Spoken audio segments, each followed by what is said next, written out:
So if everyone can agree to that, and let's go. Um, Thank you everyone for coming up, especially out of the sunshine. If you're based in Melbourne, it's one of our most beautiful days today. So I appreciate the effort to come inside. I'm really delighted to have you all here as we embark on this little journey of gaining a better understanding of astrology. So before I go any further, I'm going to share my screen so that you guys can follow along. Can you give me a thumbs up if you can see that? Yep, awesome. So good. All right, now let me just adjust some screens and move some things around. Okay, so I really do hope that most of you have received your personal chart. And if you haven't, that's okay. I can send it to you later, but you'll still gain quite a lot from this course, right? So the idea is that as we go, I want you to sort of scribble all over your chart, look for those particular things that we're talking about, make lots of notes. And I'm hoping that I'm going to be able to answer some questions at the end of this.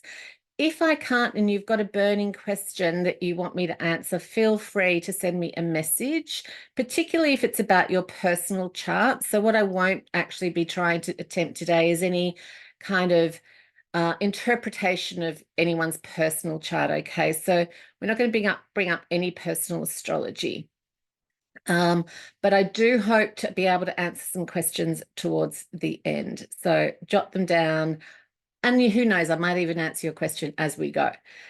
So for those of you who don't know me, and I do know quite a few of actually, so I'm really thrilled about that.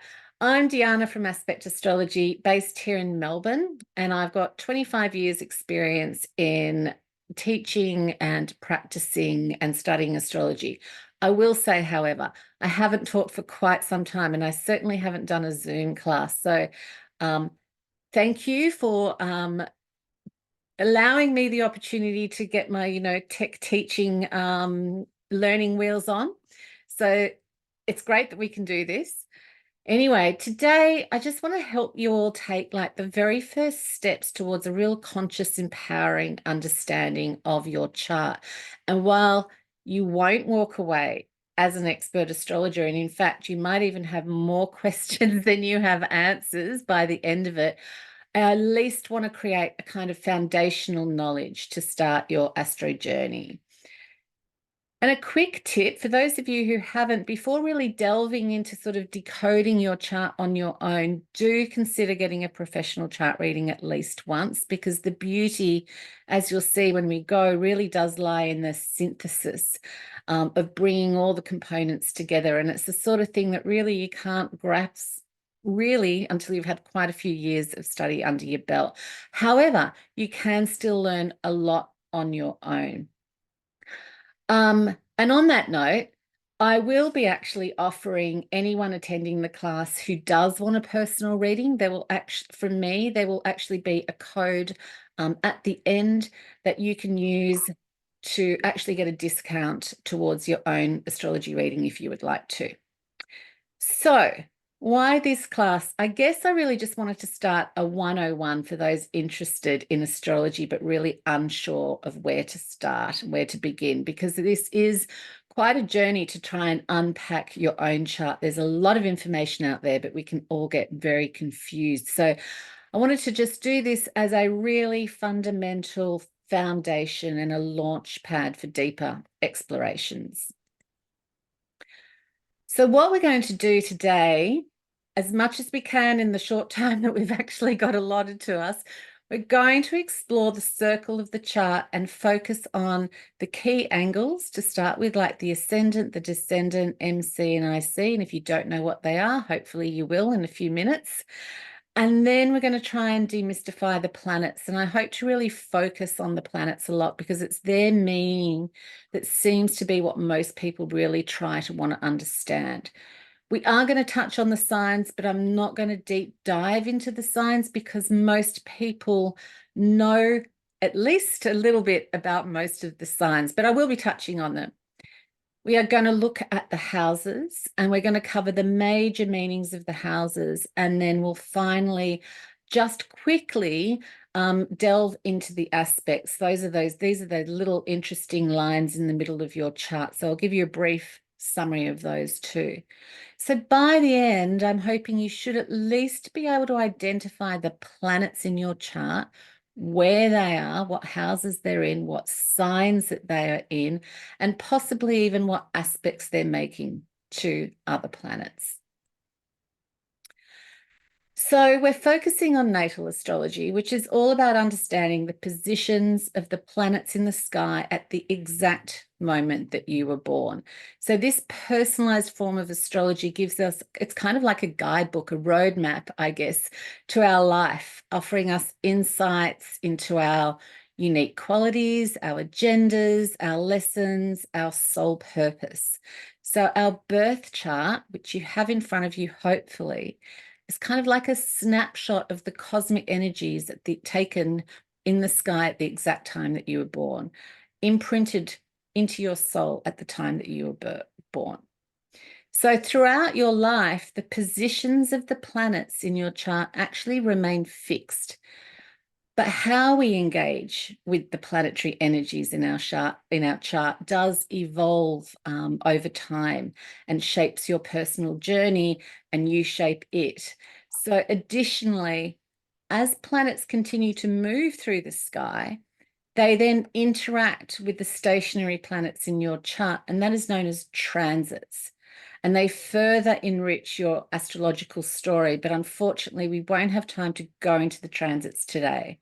So while there's a huge amount to explore, we were just going to start with the basics, and hopefully this foundation might ignite your curiosity to dig deeper into your own astrology.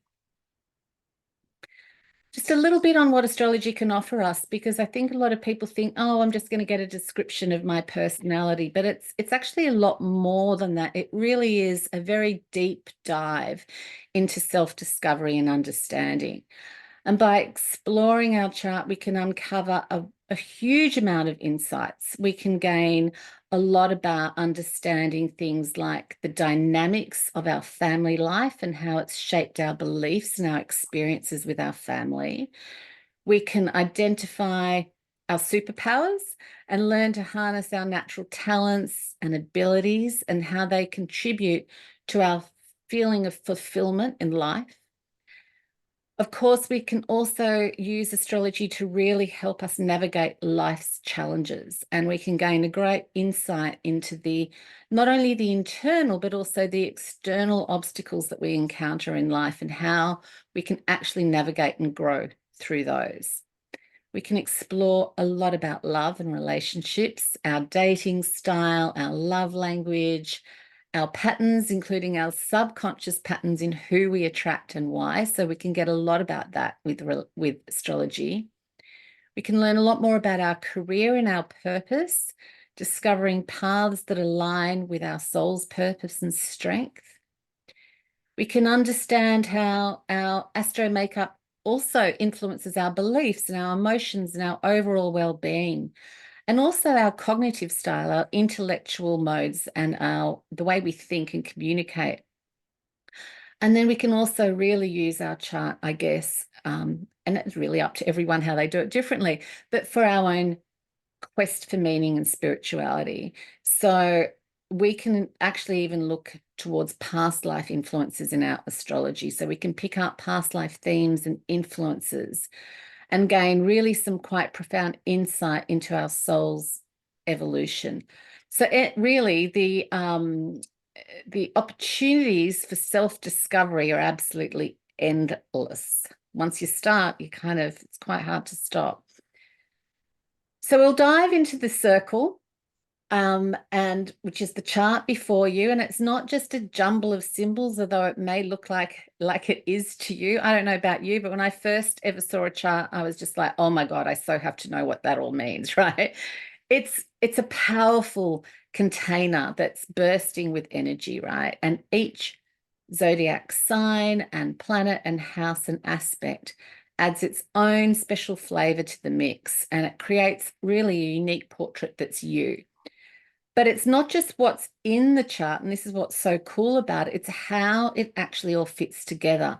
So the planets and the signs and the houses all engage in, I guess, what we call a cosmic conversation with each other that forms like this energetic relationship, an energetic pattern that tells the personal story of your own astrology. So known as aspects, these relationships kind of act like a cosmic glue, binding everything together in a really unique way. And remember that each part of the chart, each planet, each sign, each aspect is a symbolic snapshot of different aspects of yourself coming together to paint that overall picture. And what is important to really keep in mind is that astrology provides a huge spectrum of symbolism, and it can offer a really broad variety of avenues through which the energies can actually be expressed. So each individual may interpret or may play out these energies and manifest these energies quite differently. And of course, we do have free will, and we're also influenced by factors such as our environment, our culture, our gender. All of those external circumstances still affect how we play out our chart. And of course, then people also may engage with the energies of our chart from different levels of consciousness. And by that, I mean the more self-aware we actually become, often as a result of understanding our astrology, the more we become nuanced in understanding the different levels of which these sort of planetary energies can actually play out. So today, I am providing a really broad overview, a broad spectrum of these archetypal energies, but it is important to recognize that there are so much more depth and nuanced aspects involved in interpreting a chart for someone. So consider today's as discussions as broad brush strokes, right? So to lay the foundations. So we're going to begin by looking at the key elements, and I don't mean earth, air, fire, and water, but the key elements that make up a chart. So the symbols that we're actually looking at. And here we've got the symbols, and this is just a random chart I've used. It's no one's in particular, but these here, these little symbols here are the planets, all right? 10 of them. And when we say 10, we actually include the sun and the moon as planets for just for simplicity's sake in astrology.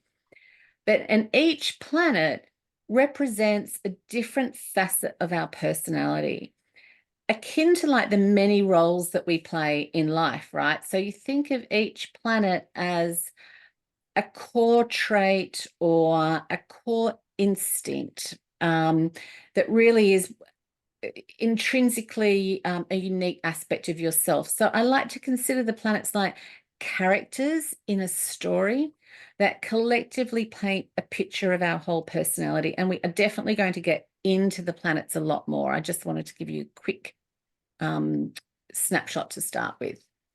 And then we have the signs.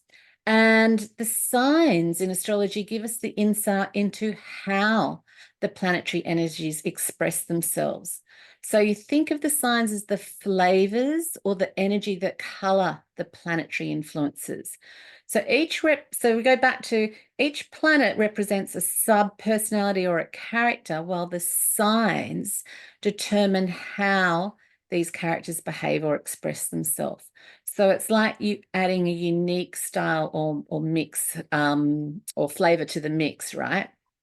Now, in your birth chart, the signs are positioned next to these planets. So there's the moon here, and we can see there's a sign here. So all these little symbols here are the signs, all right? But they're also, and they flavor the planet, right? So we talked about that before. But they're also on the cusp of each house. So these are the houses here, 1 to 12. And you'll see that there's a sign on the line of each one. So the signs influence the planets, give a flavor to how the planetary energies actually manifest. But the signs also flavor how the house plays out as well. And I'm going to get into those details as we go. So when you may have heard, even through one of my posts, look to see where 5 degrees of Sagittarius is in your chart, you look to find the Sagittarius symbol, and you'll have a degree, and I'm not going into the details of the degree today, but that's how you'll be able to find the house that is being affected by a particular planetary transit or a full moon or an eclipse, for example. So you go and look to see where the sign is on the edge of that house. I hope that makes some sense. So yeah, so the houses themselves are like different stages. They're like the scenes where the planetary energies play out. So if we picture our birth chart as like this big cosmic wheel divided into 12 segments, each house corresponds to a specific sphere of life, such as our home or our family or our career and ambitions. And the planets residing in these houses take on the different roles and express themselves in the various areas of life. So having planets in certain houses indicates where your major life themes or lessons play out. However, and before you even ask me, if you have no planets in a particular house, that's not necessarily a bad or a good thing.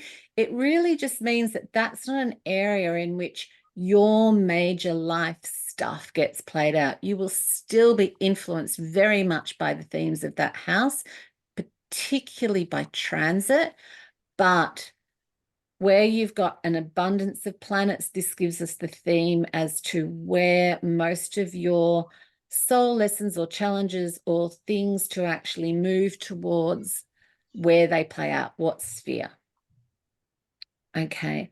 And so the aspects, like I said before, are kind of the relationships, the interactions between the planets in a birth chart. And they offer really nuanced insight into our inner psychological dynamics. In fact, the aspects are like, think of it like friends at a party, and the aspects are defining the connections between them. So thinking of the planets as people, do they get along? Are they talking well to another? Is there a bit of a challenging vibration going on between them? That's just a really broad overview of how we might be able to understand the aspects. Okay, so understanding these interactions is just another level of giving us an opportunity to understand the deep patterns and vibes in our own astrological picture. And I will be getting into that a little bit more. Okay, so we're going to start with the rising sign, or also known as the ascendant, okay? And the ascendant is like the chart's morning face, right? It's like a snapshot of you when someone first meets you. So the ascendant, alongside with the sun and moon, are known as our big three that you'll hear people talk about, sun, moon, and rising all the time. But we like to think of the ascendant as like it reveals our initial burst of energy, the first impression that we make on the world. The ascendant is actually the constellation that was rising in the most easterly point at the exact time of your birth. Now, the ascendant actually changes signs every 2 hours, and it dictates everything else in regards to the houses around the chart that particular time. So that's why astrologers are a little obsessed with your time of birth, right? So finding the ascendant on our chart, so grab your charts and have a look for what is right here on this far left side. Look for that symbol, and that symbol on the left side with a specific degree, that's your rising sign or your astrological introduction to the world. Now, it may or may not have a planet next to it. In this case, this one does, but it will have a sign, and if you know the signs, you'll be able to determine what that sign is, but that particular symbol there is your rising sign. So like I said before, it's how we dawn on people, the impression we make on others, how we approach the world, and the sign that it's in flavors or colors how we do that. So I like to think of the rising sign kind of like a stained glass window that the rest of our chart kind of shines through, and it creates a unique hue through which the world views us and through which we view the world. Now, I'm not going to go into a sign by sign summary of the ascendant, but what I have got for you all is just a really brief summary of what the sign of a particular ascendant, how it actually plays out. So when you get these slides, you'll be able to refer back to that later and check that out yourself, okay? Now, opposite the ascendant, we've got what's known as the descendant. Okay, so whereas the ascendant is here at this particular eastern part, this is the western part of our chart. And it's always in the opposite sign to our rising sign. So the descendant marks the beginning of what's called the seventh house, and it actually, the sign that it is in, excuse me, tells us a lot about our interaction with other people, our relationships, our connections with others. So while the ascendant is our kind of solitary performance, the descendant's like a duet, right? Emphasizing partnerships and mutual energies. So your descendant sign is really provides insights into our preferred qualities in relationships. And in essence, while the ascendant is sunrise, the descendant is like sunset. So again, I haven't done an overview of the descendant as such, but that is something that you can look up. So there it is, that's the sign on your descendant, and it is just one of the things, it's not definitive, but one of the things that helps color how you interact and how you navigate relationships in your life. In fact, we often find that the sign of our descendant might actually be representative by our partners. So we've had the ascendant descendant, we've crossed this circle in a horizontal way. Now we're going to divide the circle up vertically, right? And this gives us what's known as the medium coli, or most known as the MC.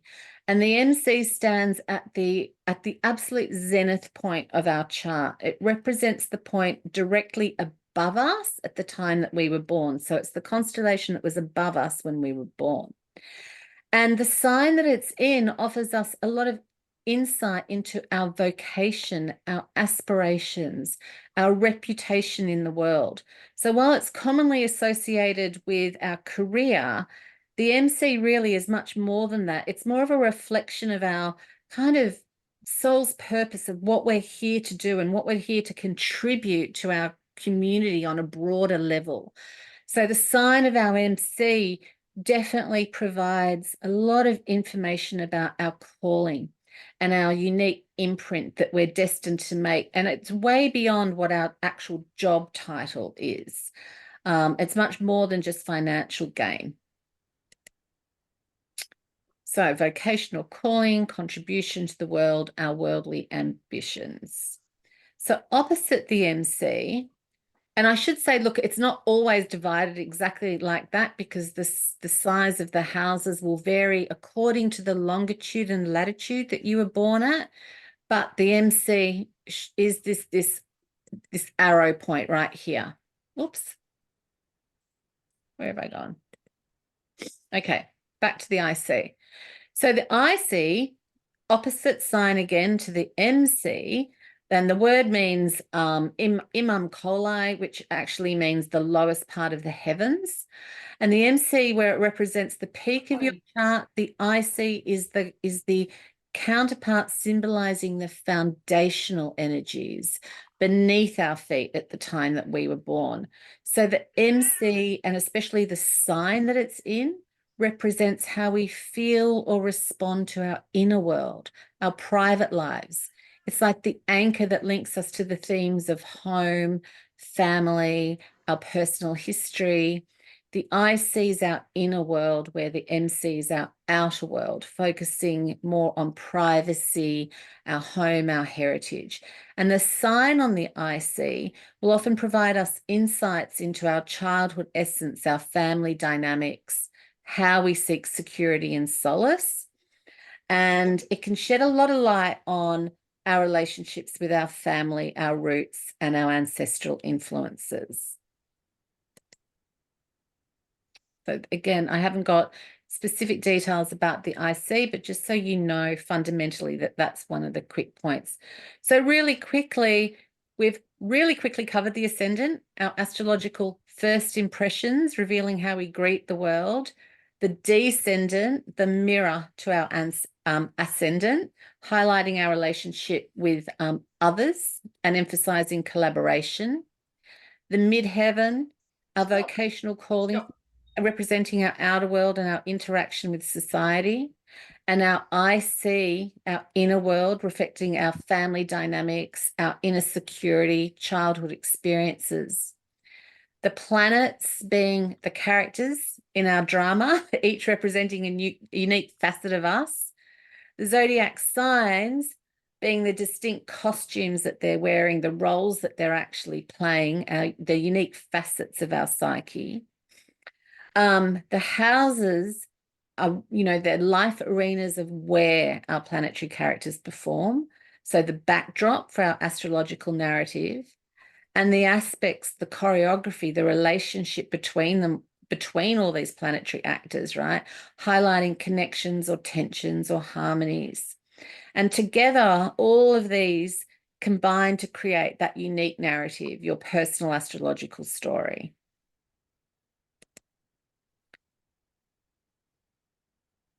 So we're going to start to get to know the planets a little bit better. And again, this is brief. There's so much we can explore regarding the planets and their function in astrology. But for today, we're going to envisage the planets as these lead characters on the stage of your natal chart, right?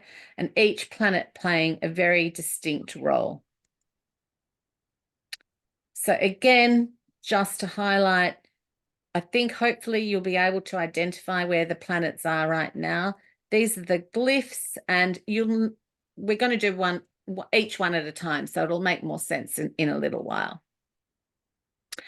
But to start with, just really quickly, the planets are categorized into what we call personal, bridging, and collective.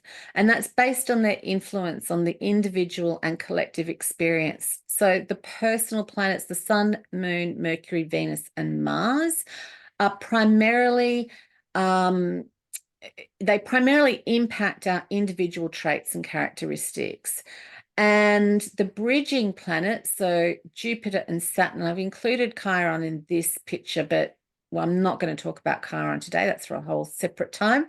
But these are the bridging planets, and they connect our personal and collective influences, affecting both our individual and our society.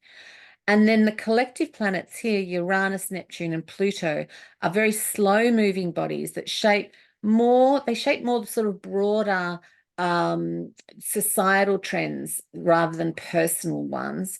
But understanding these classifications helps us kind of analyze, or astrologers analyze, the different levels of influence.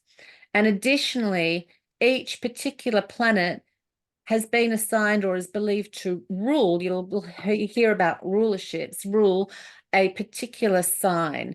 And that's based on a lot of mythology and symbolic observational factors over millennium. So these connections reflect where a planet seems to function at its best. Right. And again, this was kind of all done over thousands and thousands of years of observation, that this particular planet and this particular sign seems to work best.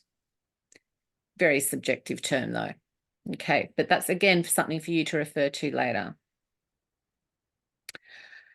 Again, the symbols, I'm not going to go into details about what all the symbols mean, other than to say getting to know the symbols and what's what just gives you a really much briefer way of jumping into the chart and being able to understand what it is that you're actually looking at. Right, now, before we go any further, these little sections here, when you get the slides back, each one of these clicks through to a piece of music. So for me, music really is such a wonderful way to illuminate the energy of a particular planet. So I've assigned little musical pieces that will take you through to Spotify for each one of the planets. So they're just a bit of fun for you to sort of play with later, right? So let's dive into the sun. The sun, this is this little glyph here, the circle with the bullseye in the middle. That's the sun. And in astrology, it symbolizes our ego, our sense of self, and our vitality. And it stays in one sign for around 28 days. So it makes it really easy to track. And that's why sun sign astrology became so popular, because it's just easiest, right, to actually track. The sun sign represents our core identity and how we shine in the world. And it's really vital for developing a coherent self-image and personal power. So bringing conscious awareness to our sense of self can really help us grow as a person. And I consider doing the sun actually as the key to our sanity, right? To really be our sun is got a lot to help us actually feel sane. So, however, all the planets can also have a shadow or an unconscious side. And the sun, that can be, dysfunctional behaviors, like people are like, really egotistical or selfish or vain. It's all going to depend on a lot of other aspects of the chart, but that's the sort of shadow side of the sun. So exploring the sun in our chart gives us opportunity to explore themes like our core identity and our sense of self. So exploring that can really help us understand who we are at a fundamental level. It also, by understanding our sun sign, we can also shed light on how we express our energy and pursue our passions. We can also look at our sun sign to determine how we express ourselves creatively. So exploring this aspect can help us understand our unique style of self-expression. We can also understand our sun sign as an opportunity, or understanding our sun sign gives us an opportunity to understand a lot more about our inner strength and our assertiveness, as well as our life purpose to some degree. And we do look at other parts of the chart, but the sun is a very strong component of giving us some indication as to what we're meant to follow for personal growth and fulfillment. This understanding our sun also gives us opportunity to recognize and work through any challenges or issues related to our sense of self-worth or confidence. It can influence our creative potential and how we actually, manifest our unique talents as well in the world. So exploring this aspect can really inspire us to embrace our own unique creativity. And of course, the sun's very much about our personal growth. So understanding the sun is really akin to helping us develop a good and positive sense of personal identity and personal growth. Again, big brush stroke statements, because there are always nuances depending on the rest of the chart. But this is the basic meaning of the sun in the chart. Now, again, I've given you each a little example to help you decode the meaning of each one of the planets in each sign. So this is what we've got for the sun here. Jumping to the moon. And in astrology, the moon is our emotional landscape. It represents our sense of receptivity, and it is the archetypal feminine energy. So its role is deeply associated with our instinctive, nurturing drives and our emotional needs and our emotional connections. So the moon's placement in our chart illuminates how we respond emotionally, how we respond, how we're sensitive to life, our sensitivities. The sign that it's in reveals a lot about our instinctual drives and our gut reactions and our emotional needs. So the moon in our chart tells us much about our family, especially our mother, and how we manage or mismanage our emotional security needs. So the sign our moon is in tells us about our emotions, our moods, our feelings. And understanding our moon helps us become much more aware of our unconscious needs and drivers, because the moon sign is often more unconscious. So understanding it really aids in our development of our emotional intelligence and our happiness, in fact. So understanding our moon also reveals how our experiences resonate deeply with our emotional well-being. It sheds light on our emotional responses to various situations in life. So it enables us to gain insight into how our moods fluctuate and manifest, and what might be the underlying factors that might be contributing to them. So this awareness really helps us navigate our emotional landscape much more effectively. Our moon sign also influences how we store and respond emotional memories. So exploring our moon can really help us understand any reoccurring patterns in our emotional reactions and behaviors. It also offers us a lot of insight into our nurturing instincts and how we care for ourselves, but also others. So it provides a lot of insight, particularly by sign, as to what our natural inclinations toward nurturing and emotional support is. Our moon sign also reveals a lot about our intuitive wisdom and our inner guidance. And by tapping in and understanding a lot more about our moon sign, we really can deepen our understanding of our emotions and our gut reactions, and which really can enable us to make much more aligned decisions. Understanding our moon and our sun are that beautiful combination of aligning the head and the heart, right? So given that the moon is also about our connections to home and family and roots, exploring that can also help us understand our emotional reactions to our attachments and to our family and our sense of security and our sense of belonging. So our moon sign often also unveils unconscious emotional needs and desires. And by exploring those, we can gain some clarity on what truly nourishes and fulfills us emotionally. So overall, understanding the moon, I think, is incredibly important to understand our emotional nature, our instincts, our intuitive wisdoms. It's really key for actually helping us develop a greater sense of self-awareness and emotional intelligence. And I really believe the moon is the key to our happiness, because happiness is a feeling. So doing our moon well really does help us move towards a state of happiness. However, like all the planets and all parts of ourselves, it can also operate from a very unconscious or shadow part when it's in dysfunction. Now, the only way of knowing if a moon is in dysfunction, really, before anyone asks, is it's a combination of all sorts of different facts in the chart, and also very much got a lot to do with the conscious awareness of the person. So there's no easy way to kind of determine that. But when it is in dysfunction, it can be a major culprit in kind of creating emotional instability or insecurity or neediness or codependency or emotional withdrawal or manipulative behavior, anything that, even how we've stored our unresolved childhood trauma, of course, can actually manifest in how we express our emotions as we're older. And we can look at the moon to gain a lot of insight into that.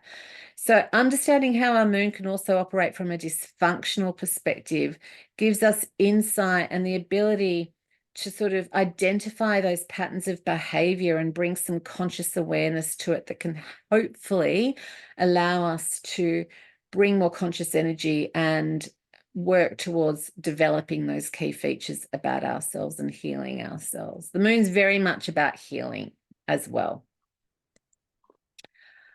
Okay, so the sign that our moon's in really, and again, you've got this little grid for you, influences how our emotional nature and instincts interact in the world, right? So each zodiac sign kind of infuses the moon with a distinct quality and flavor.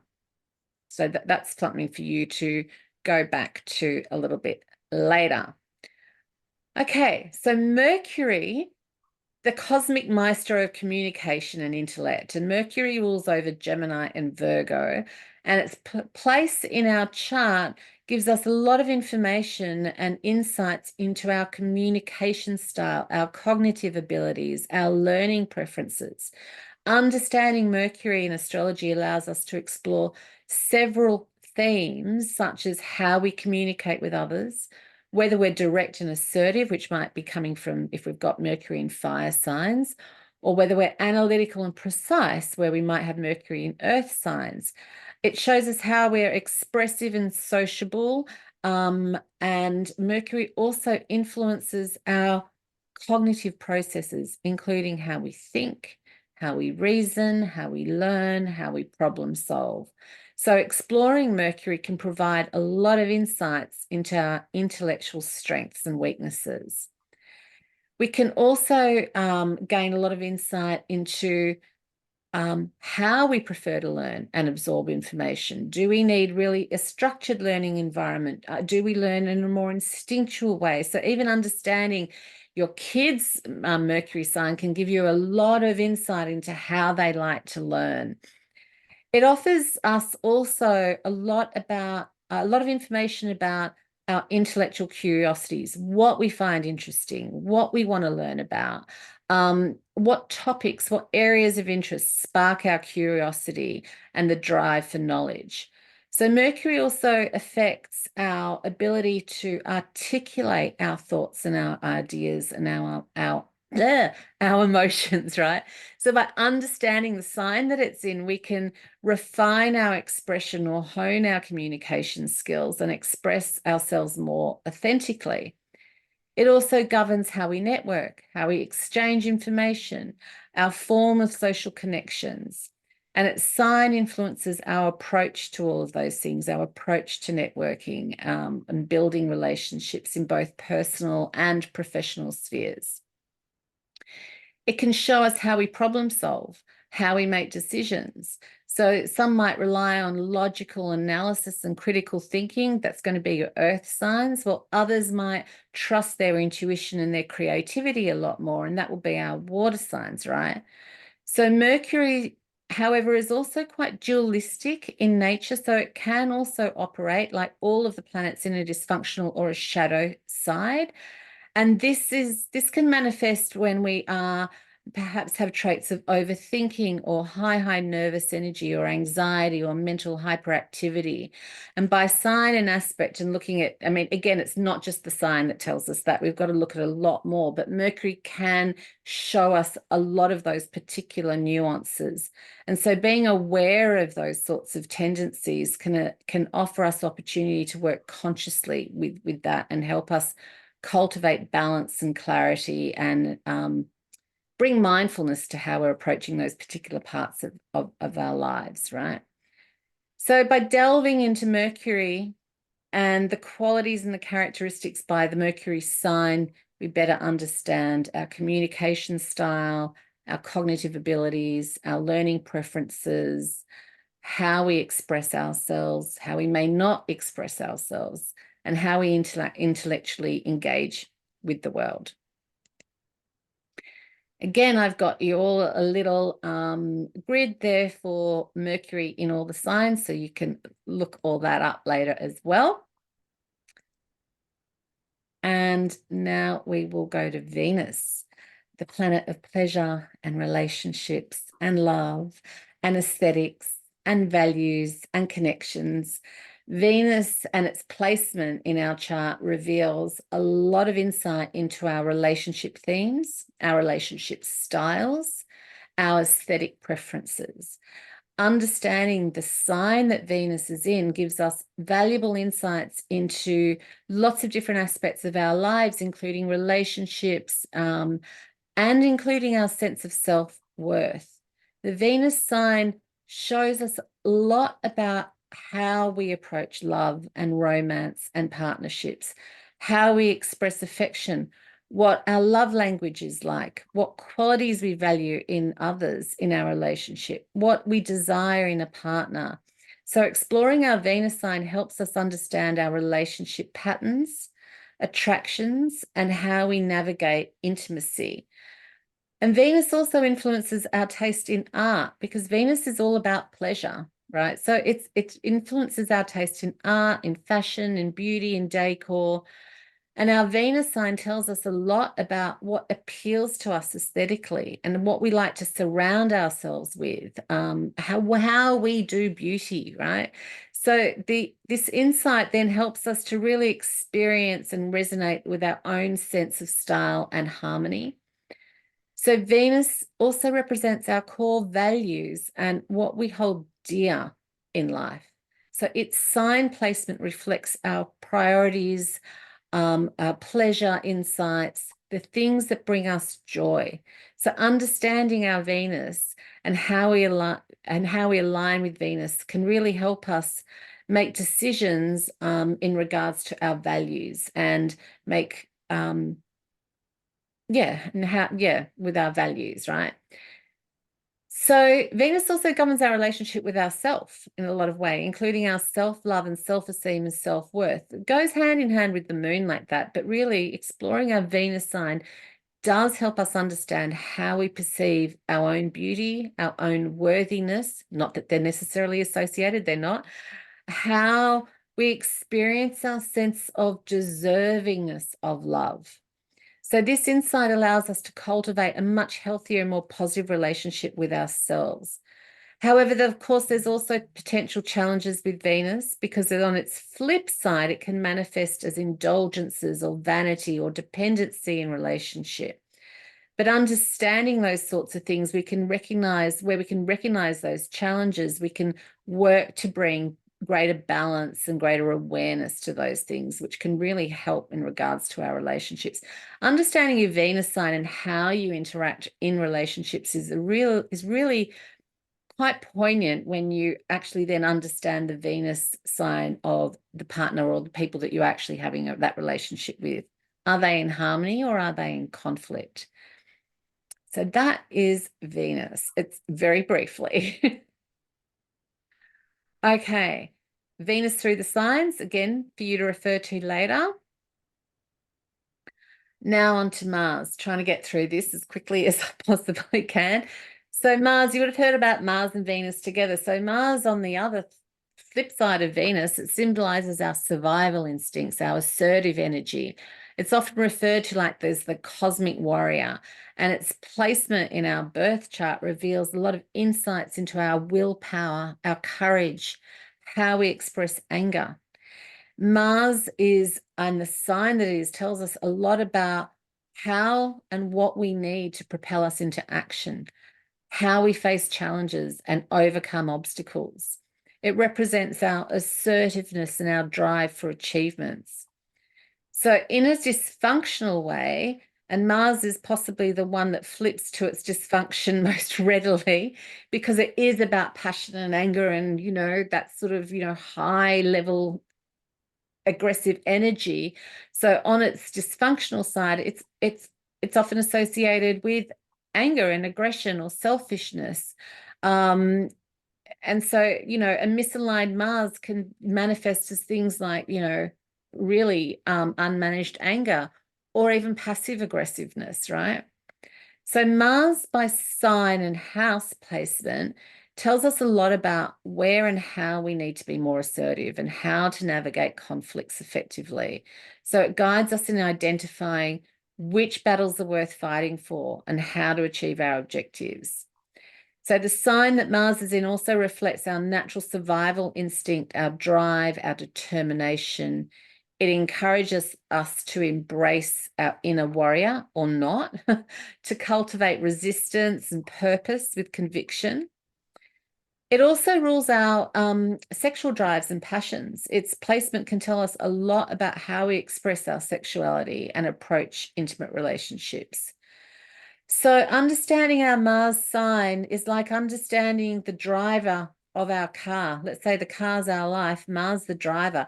Is it going straight to its destination at 1,000,000 miles an hour? Or is it going to take the scenic route or carefully plan out the journey? also influences a lot of how we hold on to grudges as well. So going all over the place here, but just didn't want to miss that point. Yeah, so Mars is very much how we assert ourselves and how we direct our energy. Again, a little bit about Mars in the signs for you to go back to. And now I'm going to jump to Jupiter, the planet of expansion. Associated with growth and abundance and optimism and wisdom and all things wonderful, right? The sign that Jupiter's in provides us with really great insights into our belief systems, our personal growth, and our opportunities of how and where we want to expand. So Jupiter represents our beliefs and our philosophies and our ideals. And the sign that's in reveals a lot about through the lens that we actually view the world. So from a philosophical perspective, right? So it's also associated with expansion and opportunity. So the sign that Jupiter is in and where it's in can point to areas of our life where we are likely to experience growth and abundance and success. So individuals with Jupiter in Taurus, for example, might find opportunities for financial prosperity and material abundance, whereas those with Jupiter in Aquarius, for example, might experience growth through innovation or social networking and humanitarian efforts. Jupiter encourages us to expand our horizons and to seek new experiences. So the sign that it's in indicates the areas of life where we're likely to experience and how we're likely to experience personal growth and development. It's associated with optimism, positivity, and the sense of possibility, the sense of hope. Often I like to refer to looking at our Jupiter sign as where we need to go when we need a sense of hope, right? So because it can influence our overall outlook on life and our ability to see the silver lining in any situation. It's also called the planet of wisdom and higher learning. And so the sign that it's in can give us a lot of indication about how we approach our attitude to higher learning. And really, I'm talking about, when I say higher learning, post-high school, and it doesn't have to be in an academic way. So, for example, people with Jupiter in Gemini might have a real thirst for knowledge or enjoying themselves through diverse learning situations. It's also associated with generosity and abundance and good fortune. So the sign that it's in will tell us a lot about how we actually approach those things in life, our attitudes towards wealth and to generosity and the abundance mindset. Jupiter, however, because it does expand everything it touches, can actually have a flip side where it can become overindulgent. It can overdo things. It can be overly attached to stuff, including being overly optimistic. So that part of life where we may not want to see some negativity that's right in front of us and we're like constantly thinking, she'll be right, mate. That could be Jupiter being overly optimistic and not wanting to see the negativity when it's there. Again, a little bit for you all on Jupiter through the signs. Now, Jupiter takes about 1 year to go through a sign. So you will have gone probably through school with people that have the same Jupiter sign as you. So it's another really cool indication, particularly in a classroom setting, of how people learn. Right, now over to Saturn. Everyone will have heard about Saturn, the Saturn return. And Saturn is called the taskmaster, the cosmic teacher in astrology. And understanding Saturn in our chart offers really great insight and guidance into how we need to, particularly by sign, how we need to and where we need to cultivate responsibility and discipline in our lives. So Saturn can help us identify areas where we might encounter challenges or obstacles that require patience and perseverance and hard work.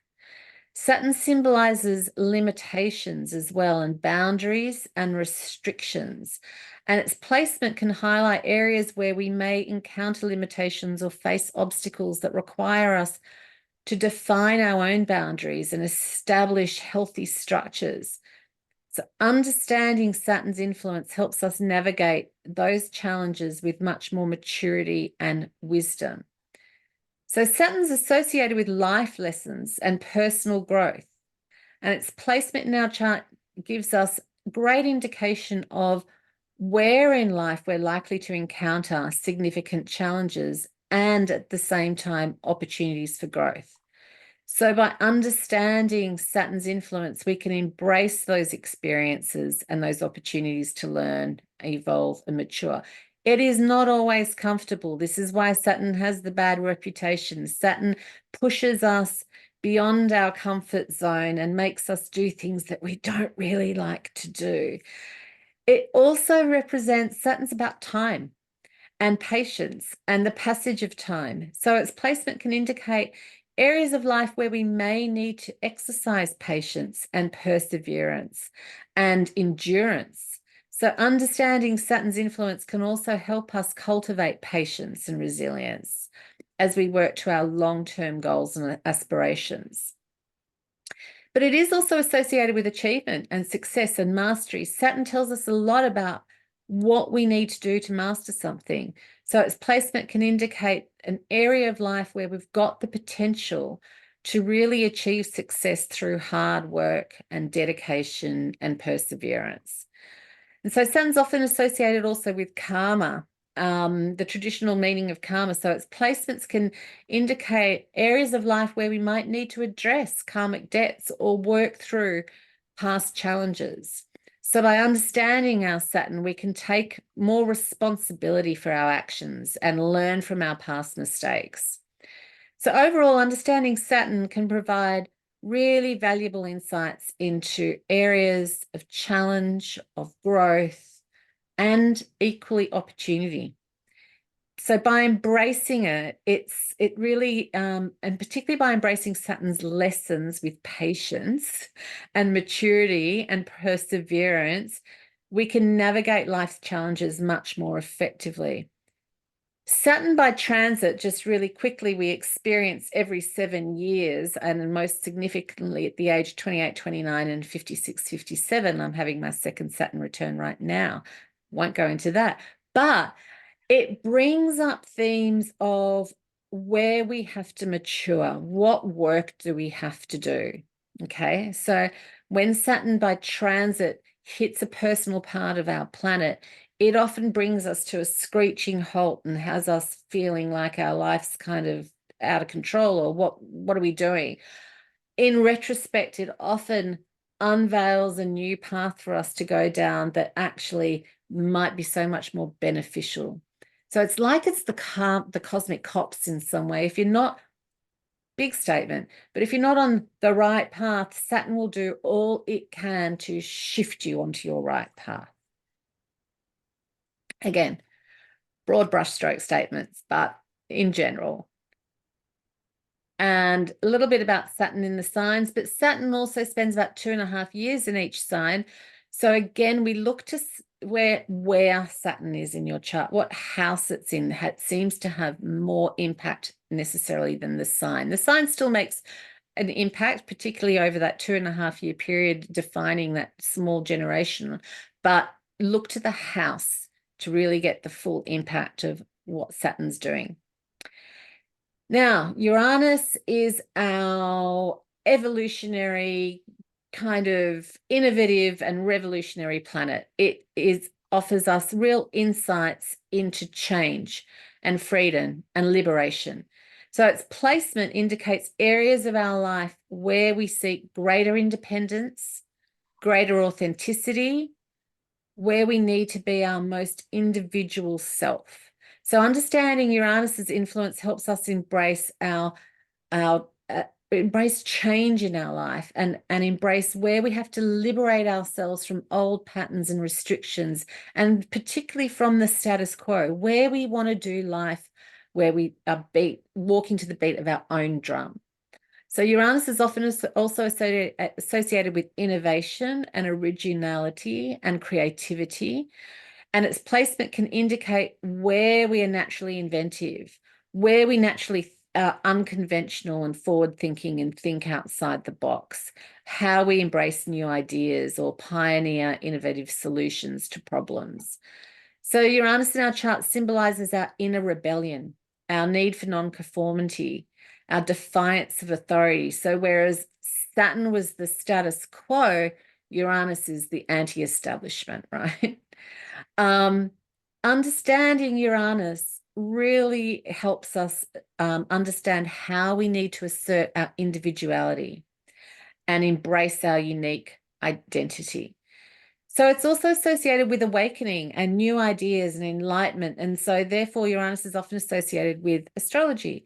Its placement can indicate areas where we experience sudden insights or epiphanies or breakthroughs that lead to greater awareness of understanding. It can really facilitate our personal growth by expanding our consciousness. But it's also known for it's also a little tricky and is known for it being a little bit unpredictable and erratic. So it can also bring us unexpected changes and surprises and disruptions. And understanding Uranus's influence in our lives can really help us adapt to sudden shifts and upheavals with greater flexibility. And where it is also gives us opportunity to see how we can actually, how we approach new possibilities and new ideas.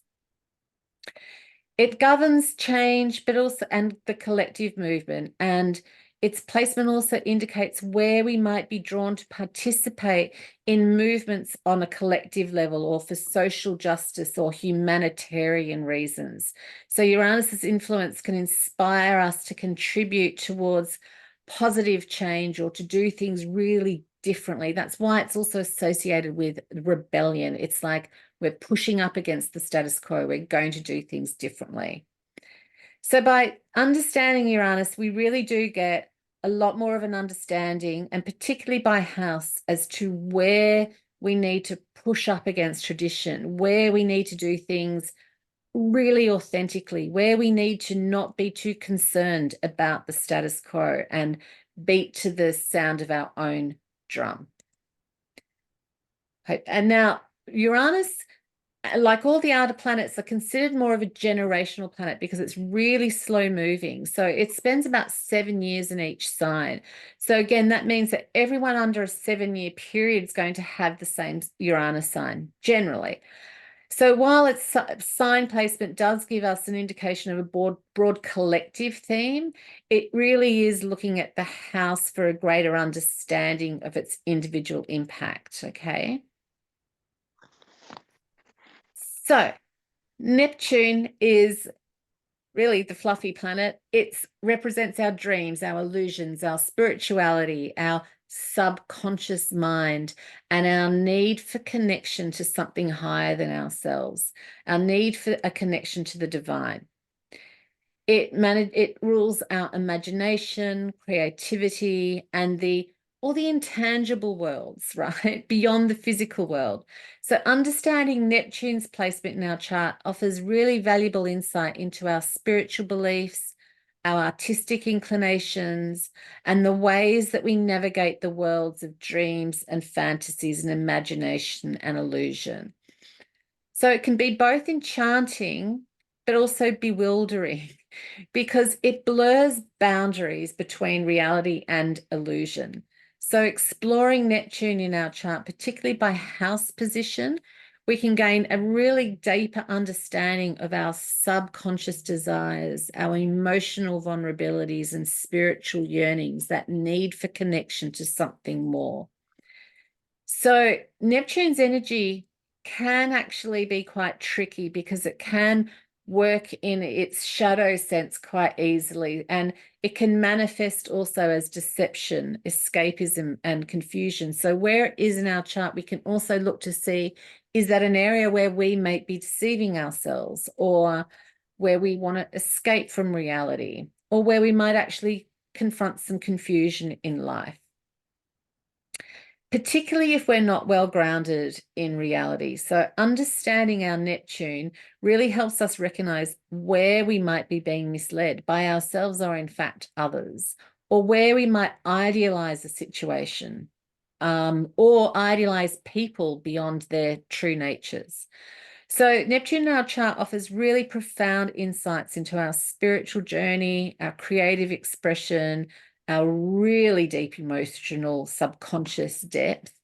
And it helps us really navigate the complexities of the human experience by aligning ourselves with compassion and empathy and a connection to something more. Again, it's a generational planet. It stays in a sign for around 14 years. So again, go to the house placement to get a lot more information about how it's going to manifest. Now, Pluto, on the other hand, associated with transformation, power, regeneration, and deep psychological processes. It represents our deep subconscious forces that drive change on a deep evolutionary level. Pluto is our planet of death and rebirth. So understanding Pluto and our charts can really provide valuable insights into our deepest desires, our fears, and areas where we actually need the greatest psychological growth, or where we're ripe for the greatest psychological growth.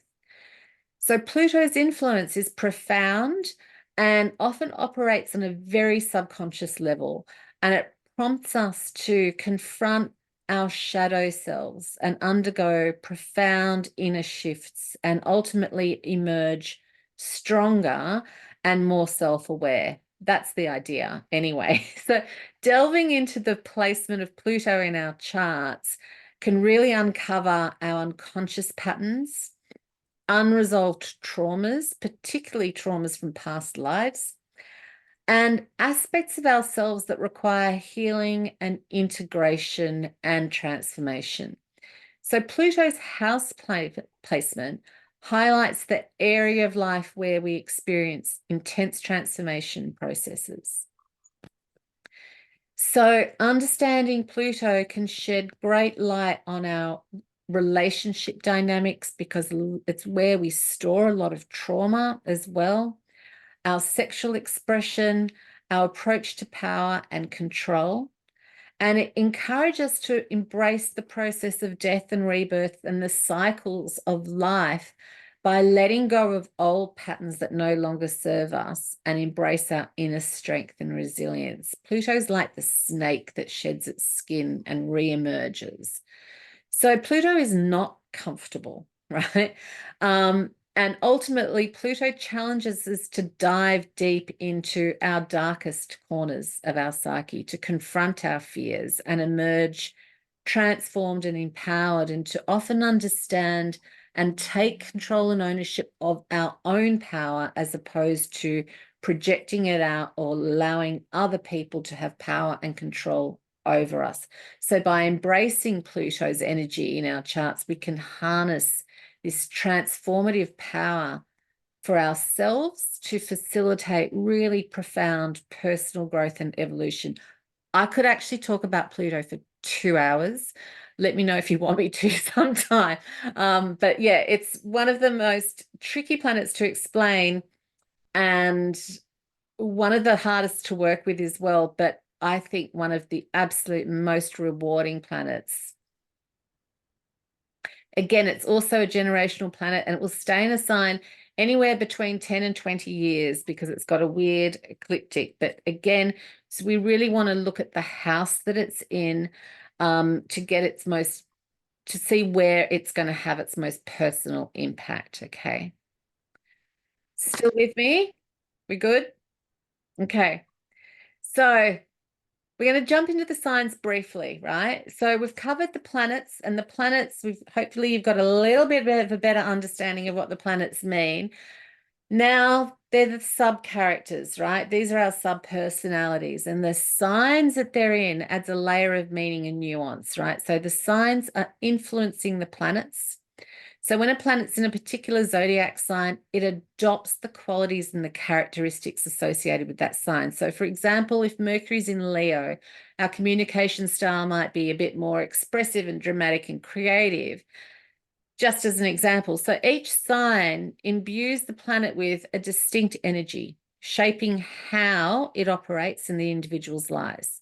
So as a reference, again, the signs are these glyphs next to the planets, right?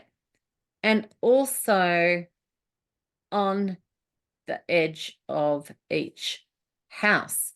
So when we've got a zodiac on the edge of the house, it infuses that house with the qualities and themes associated with that sign. So even if you don't have any planets in a particular house, in this case, for example, you'll still have the 11th house ruled by or influenced by Virgo, for example. So understand the influence of the signs on the planets and the houses and the house cups allows us to provide a much more detailed and insightful interpretation of people's birth charts, okay?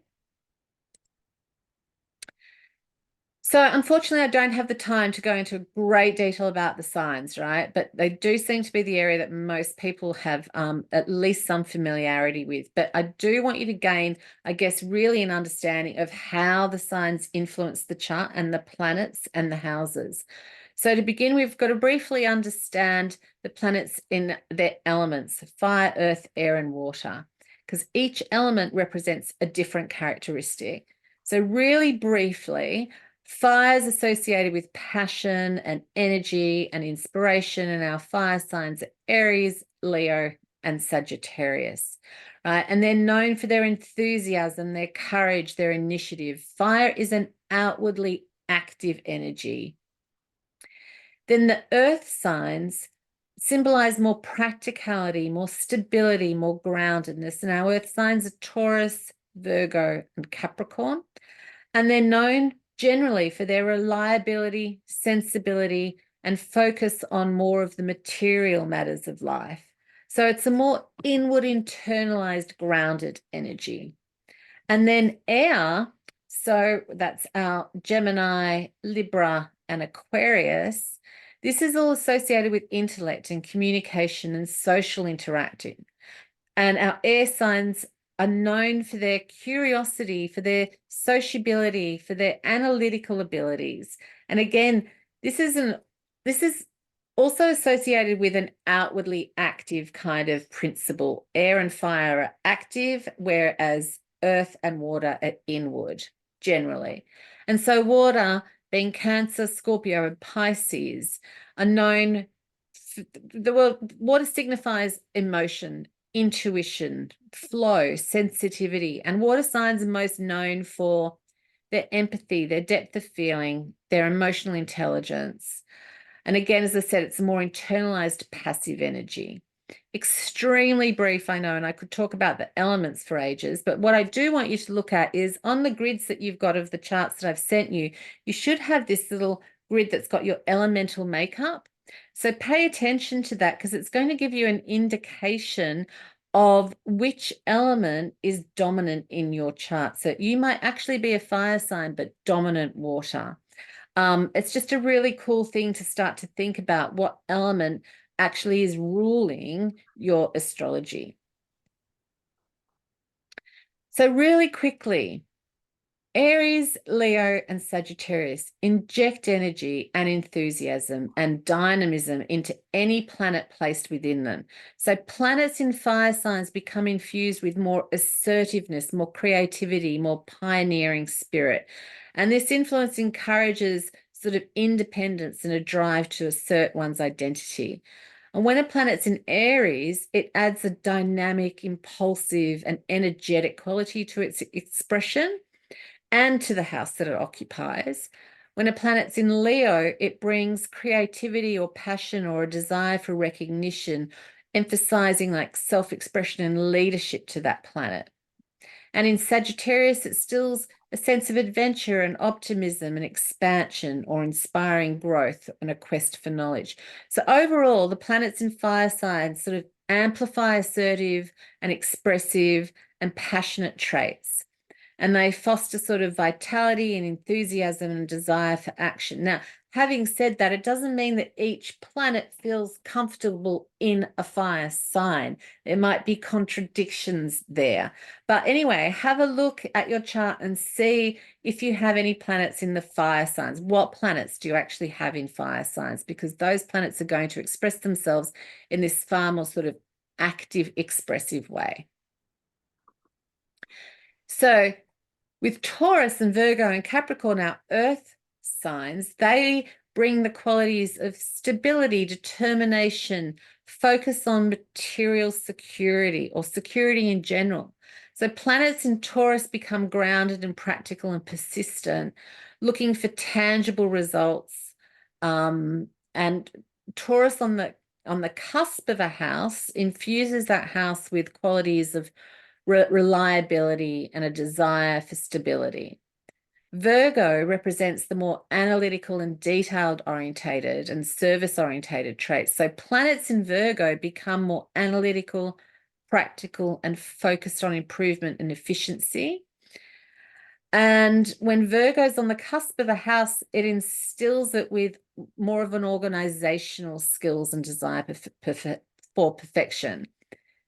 With Capricorn, we embody ambition and discipline and responsibility. So planets in Capricorn become more practical and focused and driven towards long-term goals with an emphasis on determination and success. So Capricorn on the cusp of a house promotes a strong sense of responsibility, desire for achievement.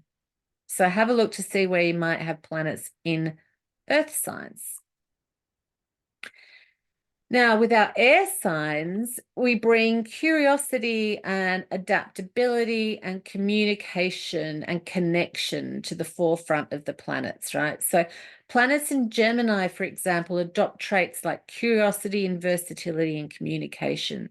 It thrives on mental stimulation, right? Encouraging flexibility, lively communication. And when Gemini is on the cusp of a house, it imbues that house with these Gemini kinds of qualities. Libra imbues the planet with qualities to do with diplomacy and sociability and a focus on harmony and balance. It encourages fairness and cooperation and consideration. And when on the cusp of a house, when Libra's on the cusp of a house, it infuses that house with traits of promoting harmony and balance. It's like where you're looking for harmony and balance, right? And with Aquarius and planets in Aquarius, they bring innovation and independence and humanitarian ideals to the planets. So it fosters more originality, forward thinking, focus on social progress. So Aquarius on the cusp of a house also imparts that house with Aquarius characteristics, so such as innovation and independence and humanitarian approaches to various aspects of life.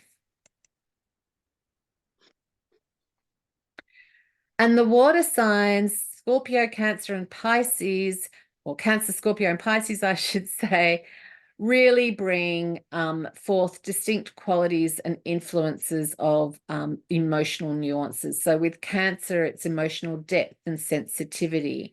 And this placement when a planet's in Cancer, it imbues that planet with an emphasis on emotional security and family matters and nurturing instincts. And when Cancer's on the cusp of a house, it infuses that house with areas of life to do with nurturing or family qualities. And with Scorpio, we add intensity and depth and transformation to define the planets in Scorpio. And that particular placement encourages psychological depth or emotional intensity, an exploration of taboo subjects. And Scorpio in the cusp of a house brings forth transformative qualities to that area. And finally, Pisces brings us compassion and intuition and spiritual depth. And that's what marks planets in Pisces. And it fosters spiritual growth, creativity, and emotional healing. And when on the cusp of the house, it imbues that house with an area focused on spirituality, perhaps, compassion, and intuitive qualities. Again, I've got you the grids for you to go through separately. So they're the signs really, really briefly. The houses now in astrology act as those different areas of lives, like rooms in the mansion, where the planetary energies and the zodiac signs influence our experience. So each house represents a specific sphere, from our love life to career to dreams to fears. And understanding the houses helps map out where in our astrology adventure our energies are actually playing out. So we're going to dive into houses now. So in astrology, the houses, we count them from the ascendant, and we move counterclockwise from the ascendant, and we count down to 2 to 3, 4, 5, 6, 7, 8, right back to 12 until we get back to the ascendant. And each house, as I've mentioned, has a zodiac sign on its cusp, which is signifying a theme or an energy. And now with the house system I use, which is known as Placidus, the signs might span 2 houses and might even have, the signs might span 2 houses, or you might have 2 signs in one house. I'm not getting into the nitty gritty of that today, unfortunately, other than to say that there's 2 main house systems that people use, one Placidus and one called whole sign. I use Placidus for various reasons, but today the takeaway being is that it's the sign on the cusp that offers us insights into the house's characteristics, okay? So understanding each house's meaning involves considering its associated sign for personal insights into how that house is being expressed. And of course, when we've got planets in those particular houses, those houses are illuminated, they're lit up. We know, or they're lit up. We know that there's activity happening here in this life. So with the houses, I'm going to try and do as again, I could talk about them for hours, but really I'm going to do them in pairs because each house and each sign has its opposition. It might just help us understand them a little easier. So we're going to dive into the first house and the 7th house, which is the house that is on that ascendant-descendant axis. And the first house is associated with the element of fire, the planet Mars, and the sign Aries. And the 7th house is associated with air, Venus, and Libra. Okay. So the first house, or the ascendant, focuses on personal identity, self-expression and appearance. It's about the self-awareness and how we project ourselves onto the world. And the 7th house on the other side is, like we said before with the descendant, it emphasizes partnerships, relationships, and balance. And it represents our interaction with others, including intimate connections and collaborations. So this axis is, the polarity is known as the ascendant-descendant axis, or the, axis of self versus other, and explores themes of individuality versus partnership, autonomy versus cooperation, self-awareness versus relationship dynamics. And so when planets are in the first house, they heavily influence an individual's personality and self-image and behavior. So these planets can amplify certain traits or characteristics associated with the sign that they're in, shaping how the person presents themselves to the world. And on the other hand, planets in the 7th house strongly impact relationships and partnerships and interaction with others. So they can indicate the qualities and that we seek within our partnerships, and the nuances and the growth type of experiences that we actually gain from our interaction with others. So overall, the planets in these houses bring the energies to the forefront of individuals' lives, affecting both their self-expression, but also their interaction with others. Again, very brief, but that's it in a nutshell. So then we go to the 2nd, 8th house. So the 2nd is an earth element house, ruled by Venus, associated with Venus and Taurus. And then opposite that is the 8th house, which is a water house associated with the planet Pluto and Mars, and the sign Scorpio, I should say.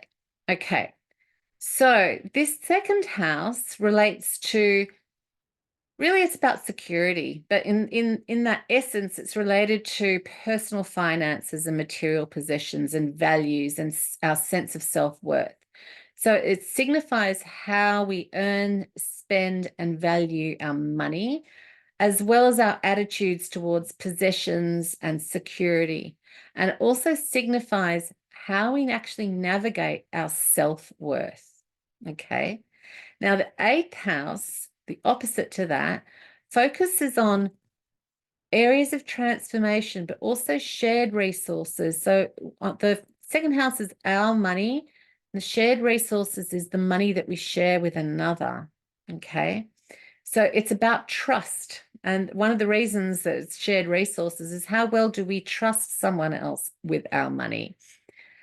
So, but it's also about intimacy and the occult, and it represents deep psychological processes. But also, it's the traditional house of death. But what we mean by that is death and rebirth. It's the house of transformation, regeneration, spiritual growth through facing life's mysteries.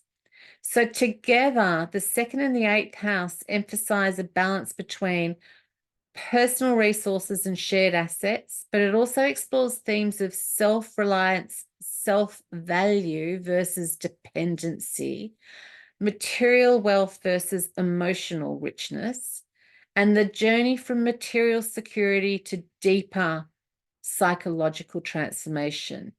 So when planets are in the 2nd house, they influence areas related to personal finance, values, self-worth.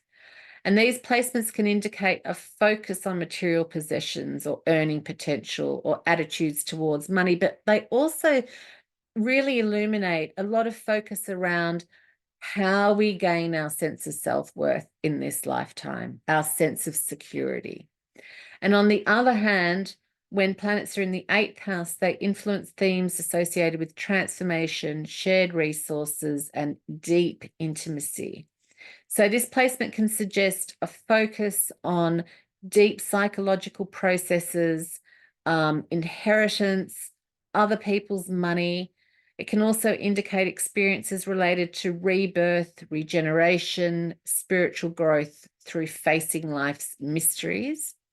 So having planets in either the 2nd or the 8th can bring an emphasis on areas of life represented by those particular houses, like so to do with money, possession, trust, psychological depth.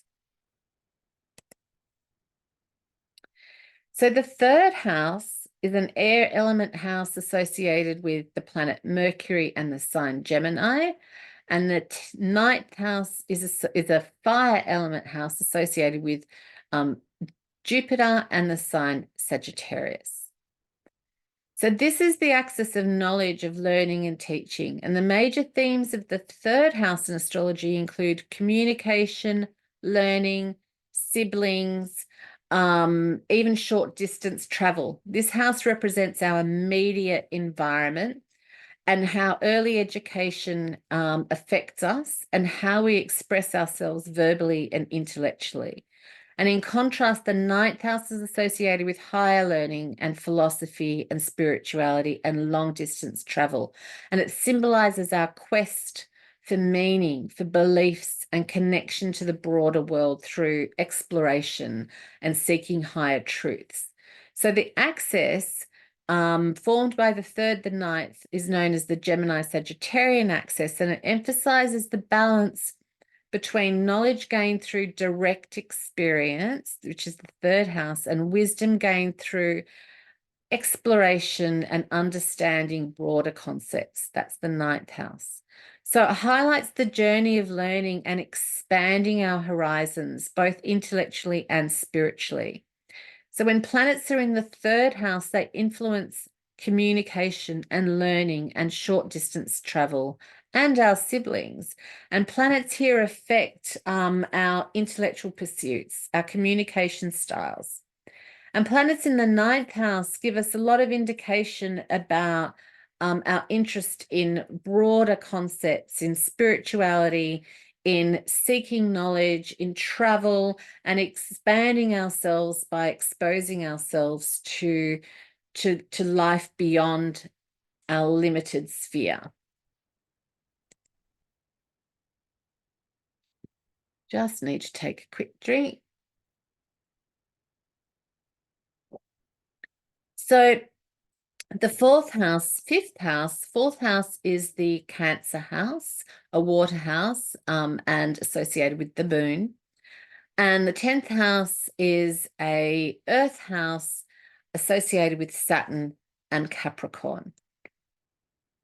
Again, these are gross generalizations as well, but hopefully they help. So the fourth house, as we covered before, is associated with the IC, representing home and family and roots and our emotional foundation. So it's associated with our private life, our deep inner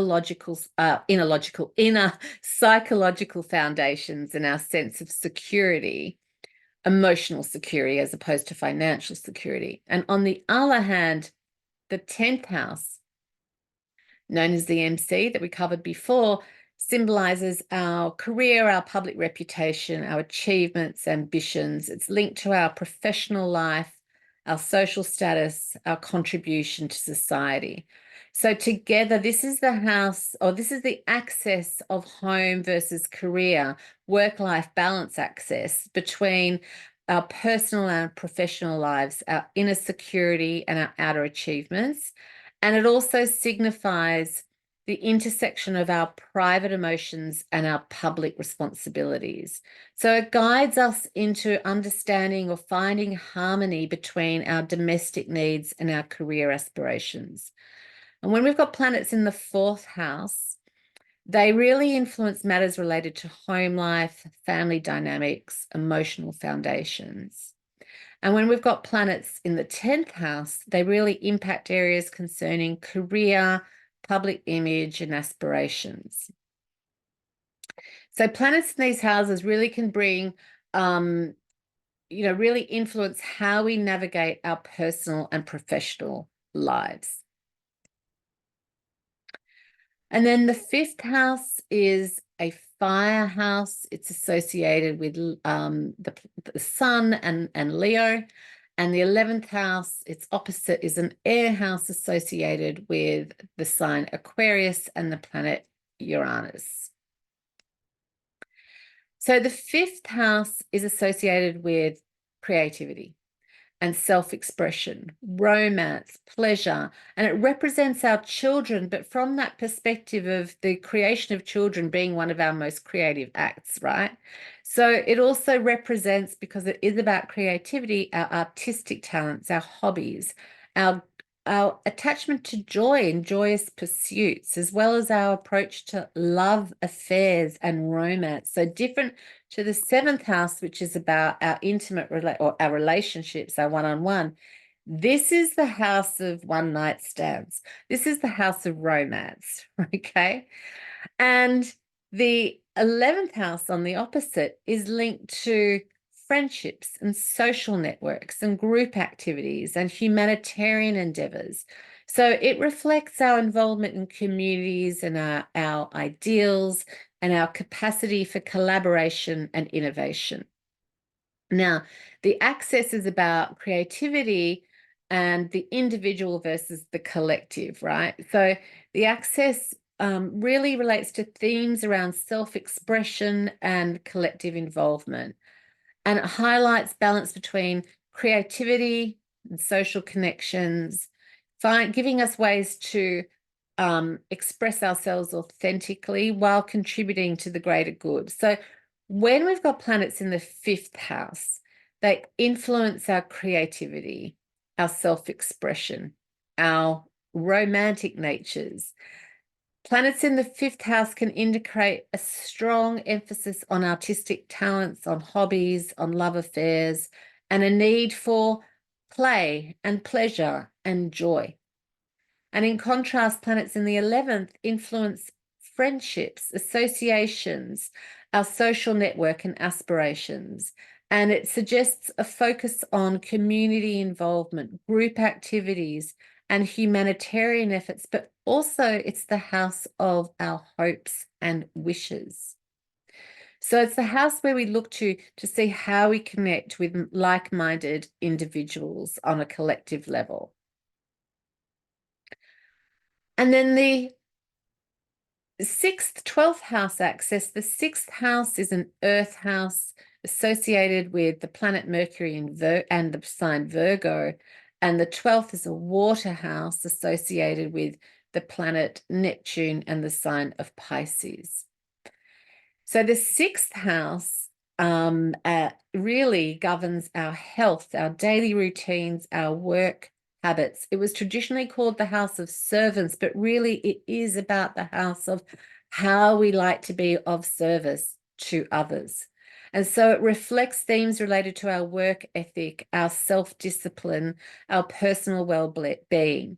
And planets here influence our approach to our daily work, to our health practices, to our day-to-day responsibilities. And in contrast, the 12th house represents our spirituality, our subconscious patterns, and how we like to serve from a place that's beyond our ego. It's about sacrificial service, symbolic spiritual service. And it's kind of like a very kind of planets in the 12th house can be quite hidden. They can be quite introspected. And so it's often associated with solitude, but it's also associated with meditation and spiritual growth. So planets in the 12th house need time for introspection, for psychological healing. And the axis of the 6th and the 12th relate to the balance of, as I said before, the material and the spiritual realms, but also the connection between daily routines and physical health and our spiritual well-being. So the axis helps encourage us to find ways to harmonize between our worldly responsibilities and our inner spiritual journey. So when planets are in the 6th house, they influence areas such as work habits, health, and daily routines. And the planets, the placements may indicate a focus on practical matters, attention to details, strong work ethic. However, it can also suggest challenges in those areas, as each can. And on the other hand, when planets are in the 12th house, they influence our spirituality, our subconscious patterns, our intuitive nature, our hidden realms. So when we've got placements in the 12th house, they might indicate a really strong intuitive ability, a strong connection for solitude, a strong connection to the metaphysical, but it can also suggest struggles with the self and self-undoing through escapism as well. So, as I said, my God, that's such a really, really brief top level overview of the houses, okay? But again, just so you understand, the houses are those representations of the different areas of life, okay? Really quickly, going to do the aspects. So the aspects are like the musical notes of our chart. These are the harmonies or the discordant parts of how the energies interrelate with one another. They're derived on geometrical principles of how the planets interrelate in either a harmonious or a challenging way. So the aspects symbolize kind of a vibrational resonance, like two notes on a piano, two that might actually sound discordant, and you need to find that third to bring harmony to them, or two notes that actually sound harmonious. Okay, that's the best way I've got of describing the aspects.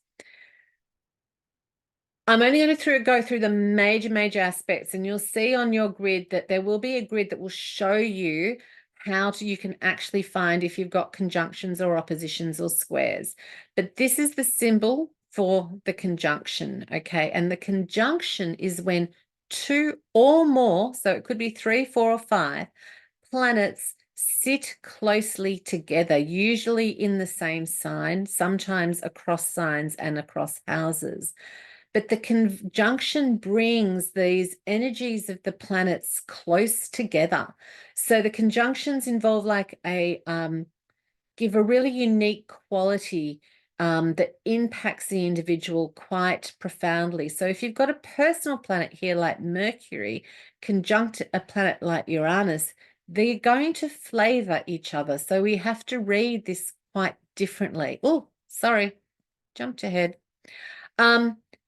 So in a conjunction, the planet energies kind of blend and we create a synthesis of their qualities. And that can be both challenging and harmonious. It really depends on the planets and the signs that they're actually in and where they are. Okay. So they signify areas of intense focus and importance. So where you've got conjunctions, it's going to reveal a specific life area and a specific way that these planets will actually play out together. And we've got to read that in the whole context of the entire chart. So just quickly, that's our conjunctions. Then we've got the square, and the square energy, looking exactly as it sounds, is a 90-degree angle, or around about 90 degrees. We give or take about 8 degrees on each side. But it signifies a tense and a dynamic aspect because a square is like a clash of energies and it prompts personal and spiritual growth through challenges. So squares manifest as both inner tension and external challenges with the signs and with the signs and the houses. So when we interpret squares, we're actually looking for particular nuances.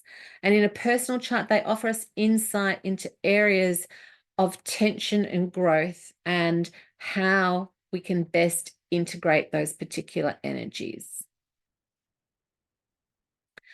And then the trines are a more harmonious aspect. Being the triangle, it's 120 degrees apart. So they share the same elements. So for example, if your sun's in Leo, which is fire, and your moon's in Aries, which is fire, they're likely to be in trine. It means it's harmonious, okay? So when they're in the same element, their basic vibrational frequency or their basic flavor is the same, okay? So trines symbolize a positive flow of energy, and they foster like a natural connection and support. So trines are like our real helping hand, right? They indicate an ease and a creativity and a flow. But they can also be quite complacent. So because planets that are in trine, there's no struggle for growth. So often they just don't do anything and they can get quite complacent and lazy. Again, it depends on the rest of the chart, but the trines really do bring that harmonious aspect into life. And then lastly, the opposition, exactly what it says when two planets are literally in opposition to one another, 180 degrees or thereabouts. So it's symbolizing a fundamental duality or polarity. So it's despite the tension, the the opposition really offers us opportunity for awareness and balance and personal growth as well. So the signs and houses involved will usually be in opposite signs, okay, and opposite houses. So that's where we have to work out where and how those tensions manifest. And understanding our oppositions helps us gain insights into areas of challenge and opportunity for development. So becoming aware of our oppositions really hold potential for great growth. The trick is finding a way to integrate them to bring more harmony into life. Again, easier said than done. So these are, as I said, that's such a brief summary of the aspects. There are lots of other aspects. You can refer to this back if you like, but this is just a little grid for you to look back on. So we've covered all of this. You should just so easily be able to just work out your own chart, right? I don't think so. Because what I want you to go away with, and this is the grid here is really going to help you that you've got. So you should have this little section of aspect symbols so you can see here what they mean.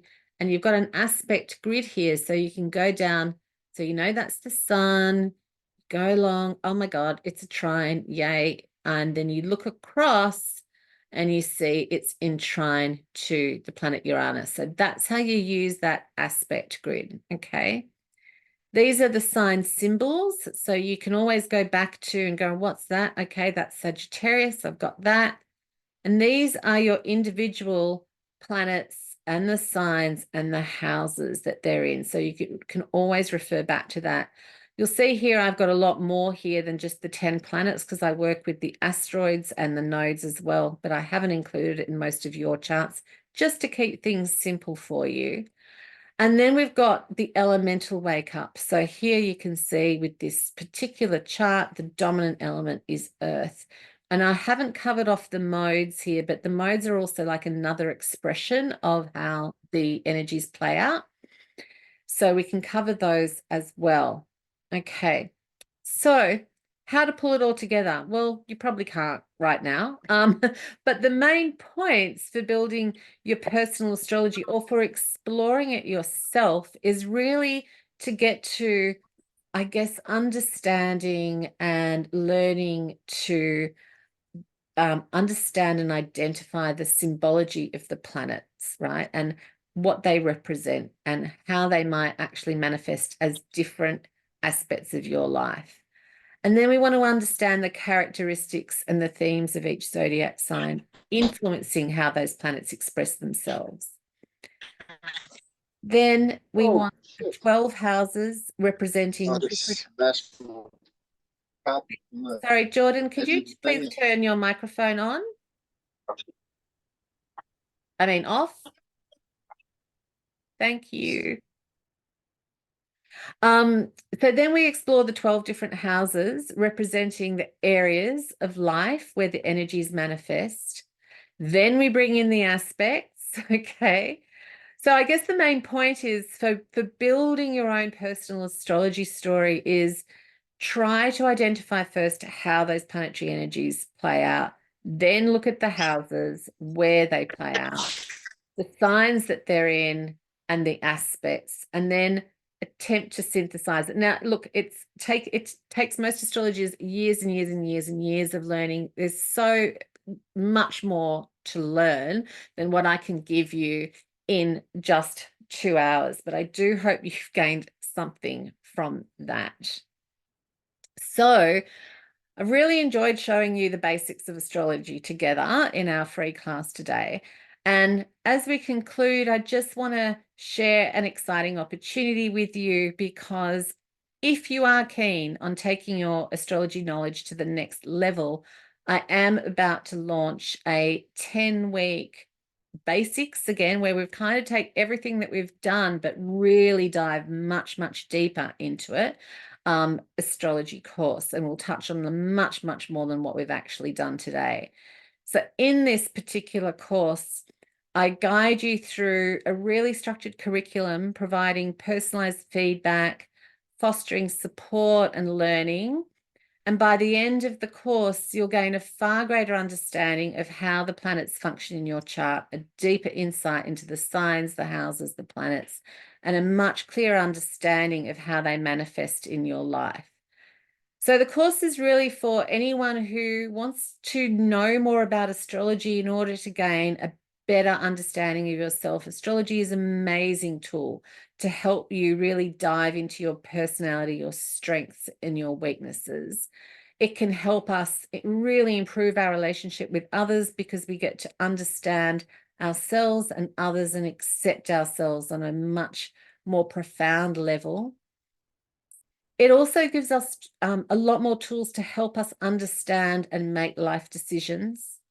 We gain far greater emotional awareness, and of course, it contributes towards our spiritual growth as well.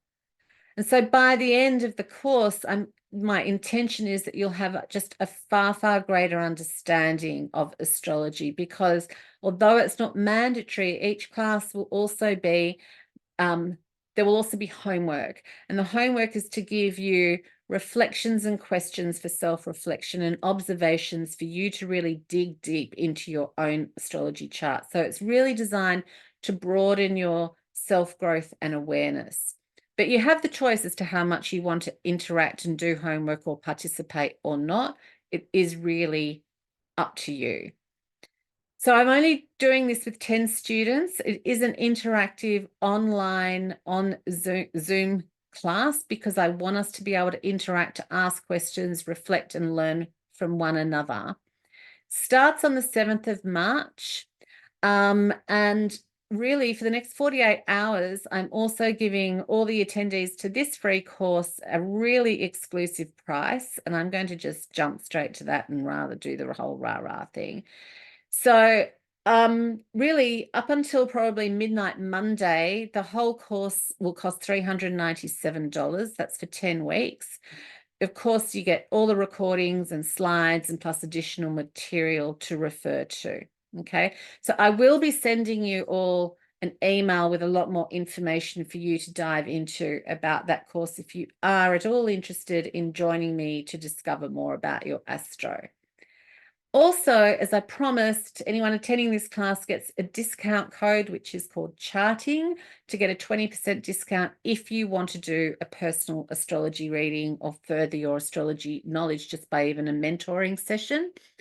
So that takes the price down to $148. Again, that's just valid for a very short time. I very rarely do this. So that's for you. And that's about it. So I hope I've covered enough to give you some insight. I would love to know if anyone's got any questions. You can pop them in the chat or let me know if you want to just put your hand up and ask a question, or like I said before, feel free to send me a question via email. So does anyone have anything they want to ask? Yes, Margaret. You've got to take your microphone off. Trying to do that. I'm off? Yeah. Okay. Do the minor houses indicate a person? When you say minor houses, what do you mean? When, say, for instance, you have, how can I explain it? Your sun sign is in Cancer, in the 3rd house. No, I'm getting mixed up now. The 8th house, and it's Sagittarius in the 8th house.